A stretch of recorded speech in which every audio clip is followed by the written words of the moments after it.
going on, guys? It's Reviews TIJ and welcome to episode 4 of the Sprint to the Finish series on F1 2013, and today we're taking the role of Daniel Ricciardo in the Toro Rosso for another 3-lap race around the Budapest track in Hungary for the Hungarian Grand Prix. And today's episode, as I said before, is with Daniel Ricciardo starting from the back of the grid, as you guys picked him over Jean-Eric Vergne, 3 votes for 2 in that vote. And in the real life Grand Prix, Ricciardo finished in 13th with his teammate finishing just ahead of him.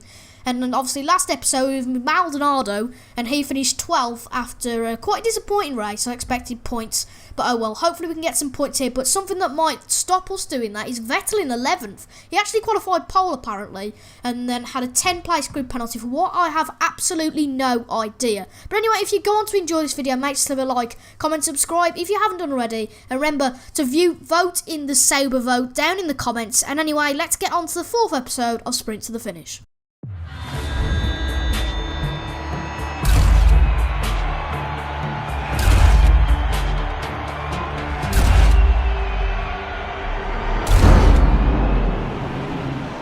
Here we are then, guys, on the grid for the start of the 4th episode of Sprint to the Finish. Can we get better than 12th? That is the question. Here we go then. The 5 lights are out and away we go. And it's a terrible start, really. We went up the gears too quick, and as you can see, Van der Garde's had a poor start as well, but we've had quite a shocking start, actually. We moved up to second too quick, but hopefully we can sort of gain some positions going into this first corner if we dive bomb a bit. But we've been stuck to the outside line, but hopefully we can benefit a bit. As you can see, Vettel going wide a bit and pushing Maldonado out, and that was not a good start whatsoever. But let's have a cheeky dive bomb up the inside. Vettel is just there, but oh, we've hit into Subtle, but luckily nothing bad has happened. As you can see, Vettel just ahead, and I've just got to be careful. There's a huge train ahead of us, and something bad could happen if we're not careful. Going to this corner, Bottas is going slowly. Oh my lord, this is absolutely awful. Let's chuck it up the inside of Subtle, and that's Grosjean falling back a bit, and Vettel has managed to get himself into the points, I think.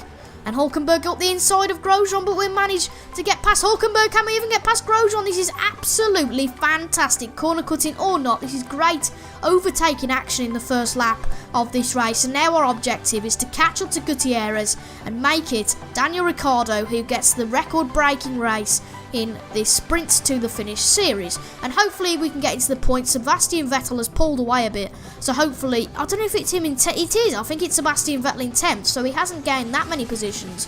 But it was a shocking start from us, but we really did gain those positions off the pure train. But I do hope that because Gutierrez, you could argue, is a bit slower sometimes than us in this car. I don't really know.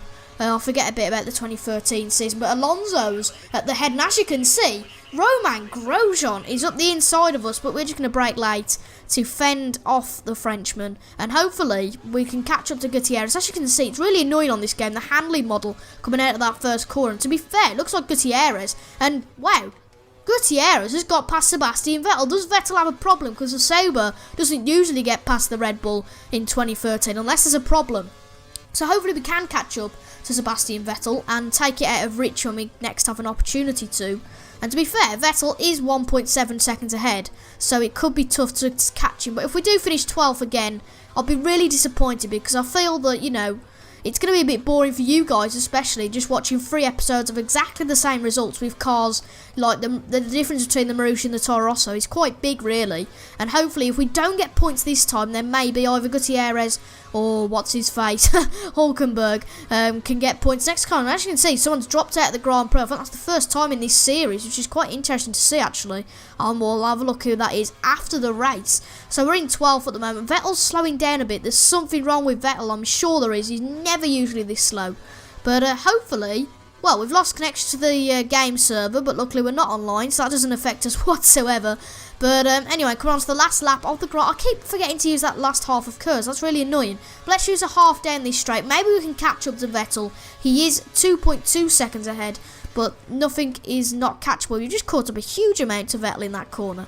Maybe he's got some braking issues, which would be quite interesting, to be fair. And as you can see, I think Vettel's got some big braking issues. Because as you can see, we've just gained a huge amount going into these first few corners, especially in the first sector. And the Red Bull was absolutely fantastic in that year. So unless you're a McLaren Honda in 2015, you should not be losing that amount of time. And as you can see, what's the gap? It's just over a second. We're going to be pushing like hell to see if we can get Vettel on the last lap for you guys, really, to see a different position. And we know we've nearly spun it because we're going to be lucky to get 12th now. But actually, Vettel's not that far ahead.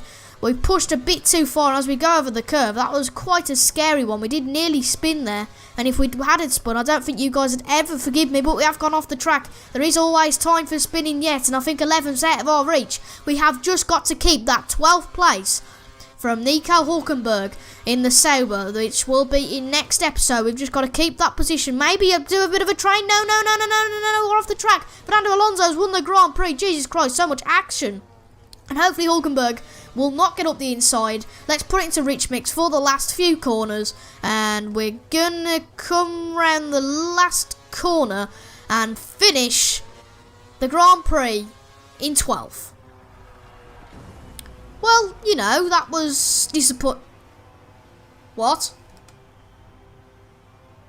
What?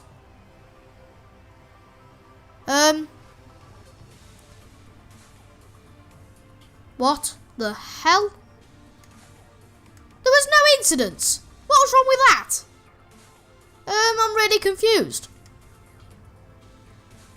I'm really confused. Well, Bottas DNF'd anyway. Let's have a look at this. Oh, let's not, because I can't actually load the replay properly. So, the start's fine, as far as I'm concerned. So I'm going to skip to where the incident was, or what I predict it was.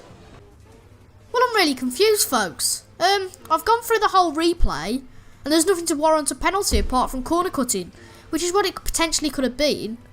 But, I don't know what it is, because there's no race incidents on here, so it wasn't for a race incident. Well, that was interesting. Bit of drama to the end of the episode. That's going to be our worst one yet. 21st with Daniel Ricciardo. Certainly not points this time. But anyway, the next episode will be the Sauber team. Hopefully Hulkenberg or Gutierrez can get us in the points. Remember to vote down in the description. Like if you've enjoyed this video. Make sure to leave a comment on what you thought the penalty could be. And then if you haven't subscribed already, make sure to do that. And I'll see you for the next episode. Bye bye.